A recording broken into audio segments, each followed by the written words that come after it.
Sorry मित्रों, अँ cut fake video, कोई वांधो नहीं। 100 ampere fuse, 3 fuses for 3 supply, 3 phase supply, clear? That is only 3 phase supply and 3 fuses for 3 phase supply. Okay. Second, earth connection,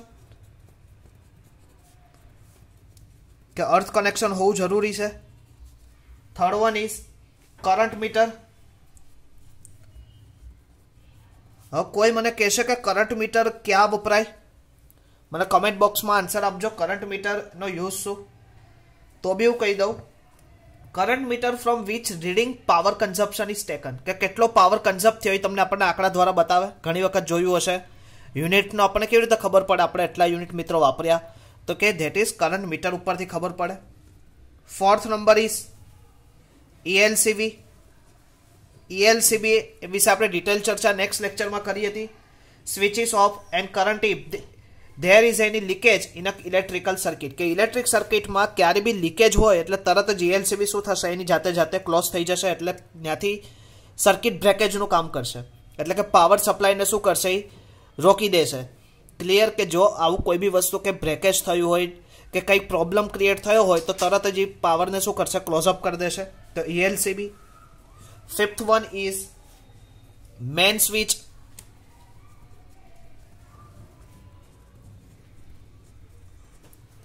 six one is main switch to switch off on or off supply. Main switch એટલે તમને બધાને ખબર છે, ઘણી વખત main switch એટલે કે જે પાવરનો મેન કે જ્યાંથી આવતો હોય આપણા ઘરમાં, તો એનું મેન સ્વિચ કે જ્યાંથી ઓન ઓફ કરવાથી પાવર કટ ઓફ અને કટ ઓન થાય. ક્લિયર? 6 fuse chamber.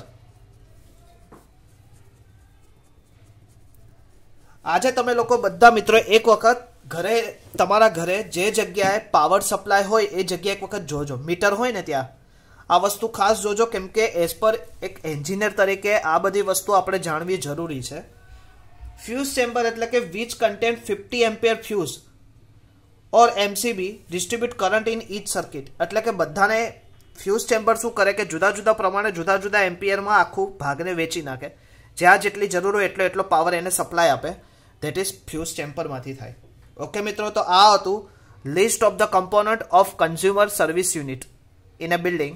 તો 100 ampere fuse, earth connection, current meter, ELCV, main switch and fuse chamber. યાદ રહેશે મિત્રો? ઓકે. નેક્સ્ટ ક્વેશ્ચન છે મિત્રો, આ ચેપ્ટરમાં આપણે શરૂઆત કરી તો સ્ટાર્ટિંગમાં આપણે મેન્ટેનન્સ વિશે વાત કરી. મેન્ટેનન્સ વિશે પછી આપણે પ્લાસ્ટર વિશે વાત કરી. પ્લાસ્ટર જેવું પૂરું થયું આપણે પેઇન્ટિંગ વિશે વાત કરી. પેઇન્ટિંગ જેવું પૂરું થયું એટલે મિત્રો આપણે શેની વિશે વાત કરી, ઇલેક્ટ્રિફિકેશન વિશે વાત કરી. હવે એ જ સિરીઝમાં આગળ જતા હવે આપણો એક નવો ટોપિક અહીંયાથી સ્ટાર્ટ થશે, પ્લમ્બિંગ સિસ્ટમ. હવે પ્લમ્બિંગ સિસ્ટમ એટલે શું એના વિશે આપણે ડિટેલ ચર્ચા કરીએ. તો વોટ ઇઝ, પહેલા તો તમારા માઇન્ડમાં ક્વેશ્ચન થાય, what is plumbing system? What is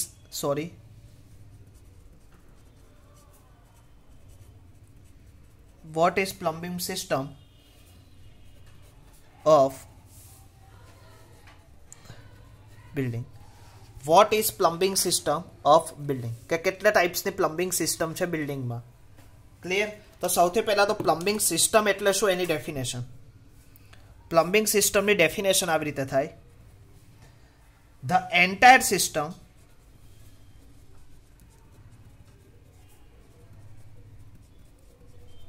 system of pipes, fittings,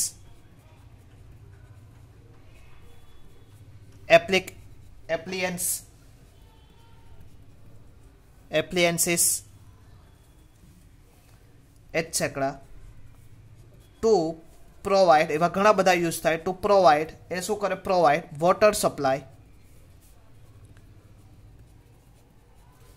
water supply and drainage in a building is known as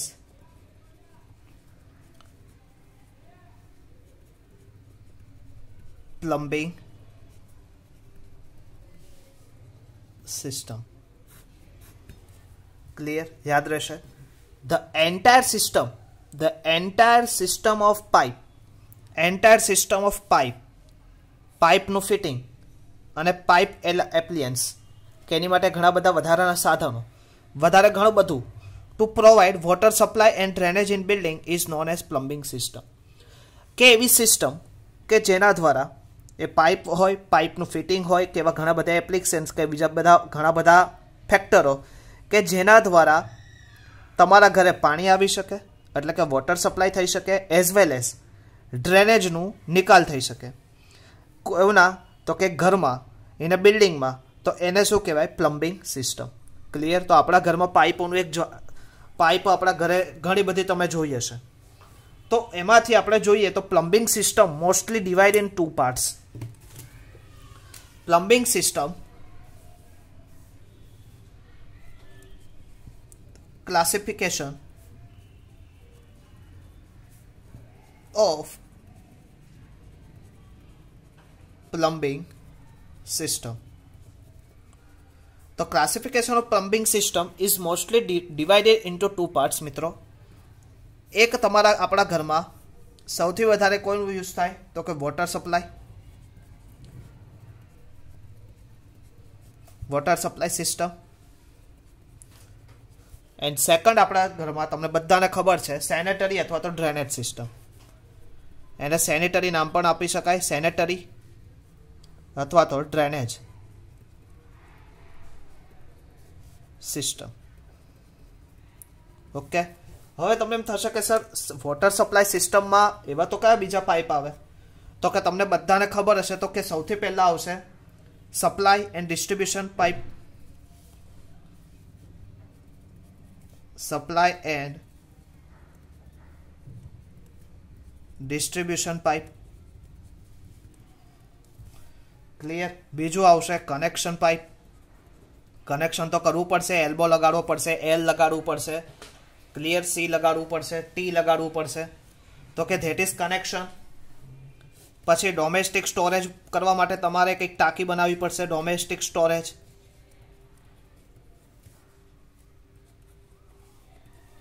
tank અને last pipe fitting and features. Pipe fitting and its features. Pipe fitting અને તેની સાથે સંયોજાયેલા બીજા features. તો આ બધા શેમાં આવશે? વોટર સપ્લાય સિસ્ટમમાં। ક્લિયર। ડ્રેનેજ સિસ્ટમમાં આપણે જોઈએ તો ડ્રેનેજ સિસ્ટમમાં સૌથી પહેલું શું આવશે? Drainage pipe.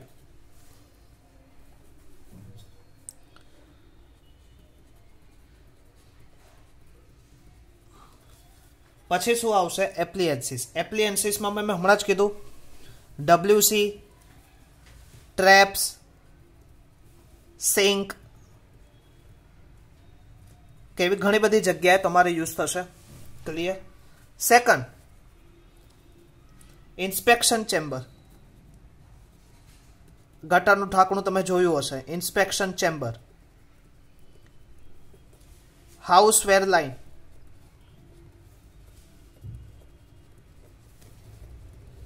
તો આ ટોટલ શું હતું? Classification of plumbing system.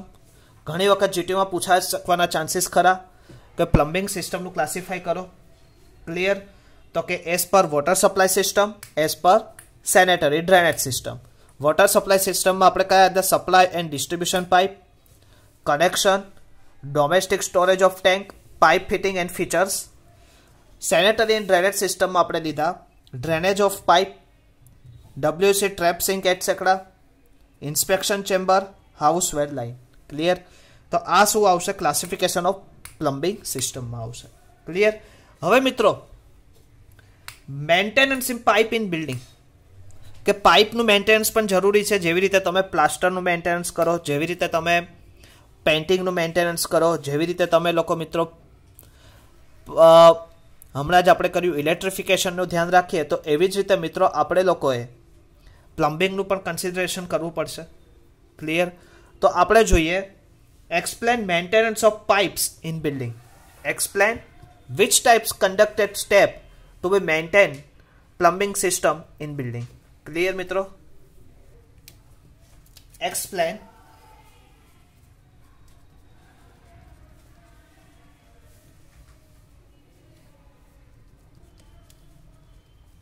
maintenance of pipe in building.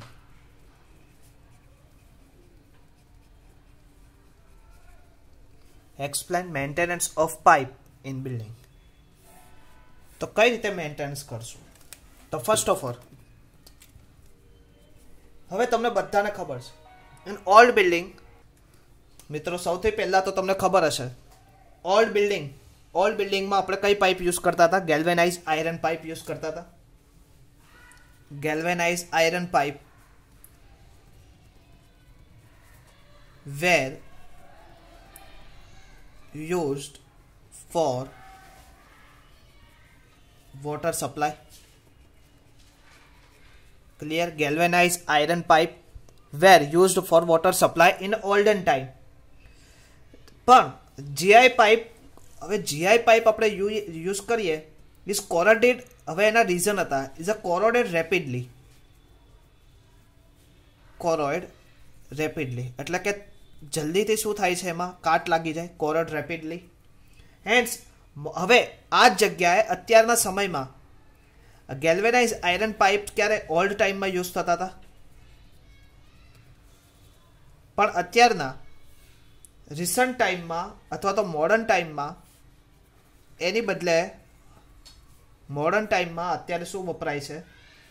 UV resistance plastic pipe. તમે નવા બિલ્ડિંગોમાં જોયા હશે, અત્યારે જેટલા બી નવા બિલ્ડિંગો કન્સ્ટ્રક્ટ થતા હશે એમાં બી આપણા ચૌધરીને ખાસ ખબર હશે, પ્રમુખ ગ્રુપવાળાને, કે સૌથી વધારે ડ્રેનેજ સિસ્ટમમાં જો કોઈ પાઇપ યુઝ થતું હોય તો અત્યારે કયું યુઝ થાય? UV ultra violet resistance plastic pipe. Clear? Ultra violet resistance plastic pipe એ સૌથી વધારે યુઝ થાય. ક્લિયર? તો આ હતું મોડર્ન. તો પહેલો પોઈન્ટ, ગેલ્વેનાઇઝ આયરન પાઇપમાં કોરોડ થવાના ચાન્સીસ વધારે હતા, તો એને રિપ્લેસ કરીને અત્યારે આપણે કયું યુઝ કરીએ? Modern UV resistance plastic pipe. Next, the leakage through galvanize iron pipe may be either due to joints or due to corrosion. હવે ગેલ્વેનાઇઝ આયરન પાઇપમાં મિત્રો આપણે ગેલ્વેનાઇઝ આયરન પાઇપ યુઝ કરતા હતા, તો એમાં બે રીતે, કાં તો તમારું જોઈન્ટ્સ અથવા તો પાઇપ તમારી કેવી થઈ ગઈ, કોરોઝન થઈ ગયો હોય, કાં તો ખવાઈ ગયું હોય, તો એવી જગ્યાએ તમારું શું થતું હતું? લીકેજ થતું હતું. મિત્રો તમારે આ વાક્ય પૂરું કરવાનું. Galvanize iron pipe leakage through either joints either at corrosion in a pipe. Clear? The joint may be sealed by applying sealant and corrugated pipe is replaced a new pipe. હવે આ જ જગ્યાએ અત્યારે આપણે લોકોએ શું કર્યું? કયા જોઈન્ટ્સમાં આપણે જોઈન્ટ્સ તમારું ખરાબ થયું હોય તો જોઈન્ટ્સમાં તમે લોકોએ શું કર્યું? રિપ્લેસ કરીને તમે સીલેન્ટ કર્યું, સીલેન્ટ લગાવી દીધું. અને કોરોઝનને અટકાવવા માટે તમે લોકોએ શું કર્યું? કોર્યુગેટેડ પાઇપનો યુઝ કરતા થયા, જીઆઈ પાઇપના અથવામાં. કે એમાં શું થયું? કોરોઝન સાથે સાથે જોઈન્ટ પણ સારા આપવા લાગ્યા, તો એને લીધે આપણી પાસે એક નવો ઓપ્શન ક્રિએટ થયો. ક્લિયર? નેક્સ્ટ મિત્રો, the leakage through cast iron fitting normally occur below the water closet. હવે બીજું, આ ગેલ્વેનાઇઝ આયરનનું કામ પૂરું. હવે એની પછી બીજો આવે cast iron pipe, CI pipe. CI fittings સૌથી વધારે ક્યાં થાય? આપણે fittings, CI fittings normally occurs below the water closet line, below the water closet, WC, or the floor trap. Clear? These defects occur due to seepage. હવે આ વખતે શું થતું કે ત્યાં defect occur due to seepage through the gap between floor and P trap or the floor trap. This leakage can be repaired and plugged by the replication of suitable sealant in a gap. હવે આવી જગ્યાએ ઘણી વખત શું થાય, તમે લોકોએ use કરી દીધું કાસ્ટ આયર્ન પાઇપ ફિટિંગ, પણ ઘણી વખત ત્યાં શું થાય છે કે ગેપ રહી જાય છે, અને ગેપ બે પાઇપ વચ્ચે ગેપ રહેવાને લીધે શું થાય છે, પાણી શું થાય અંદરથી, હવે તમને બધાને ખબર છે જરીક બી એક તિરાડ હોય તો બી પાણી એની જગ્યા કરી લેતું હોય, તો આ તો ક્રેક રહી ગયો હોય કે જગ્યા રહી ગઈ હોય તો એની લીધે શું થાય છે, લીકેજ થાય. અને લીકેજને રિપેર કરવા માટે તમારે repair and plugged by application of suitable sealant in gap, એટલે તમારે શું કરવું પડે, એક સીલ મૂકી દેવું પડે, અથવા તો આપણે ખબર ઓન ઓફ કરવા માટે એક સીલ આવ્યું છે અત્યારે ફાઈબર એપ્લિકેશન, તો એ તમારે પ્રોવાઈડ કરવું પડે. Next, the joints are filled with lead. The joints are filled with lead to close the gap.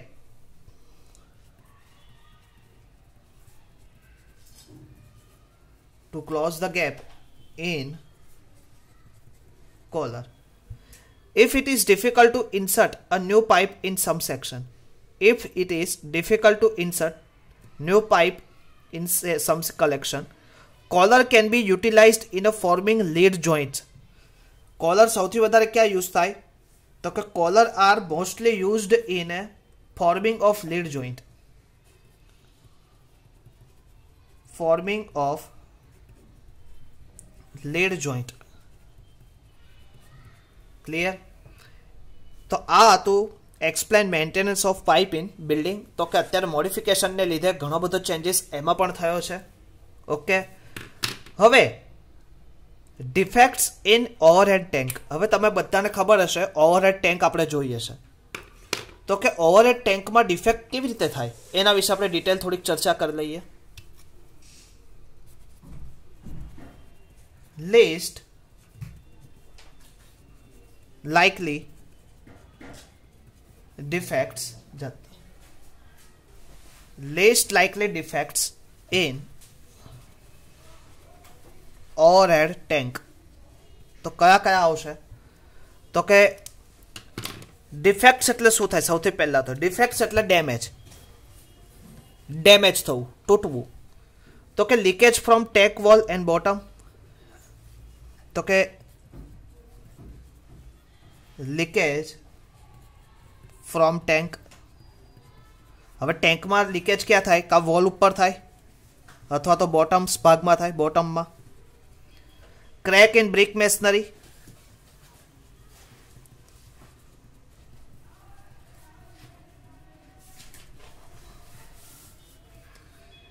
Rusting of reinforcement એટલે ખવાણ થવું,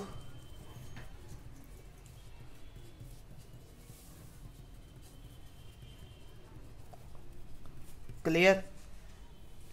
એપિરિયન્સ ઓફ ડમ્પનેસને લીધે તમે ઘણી વખત જોયું હશે ડમ્પનેસ એપિરિયન્સ. Uncontrolled overflow,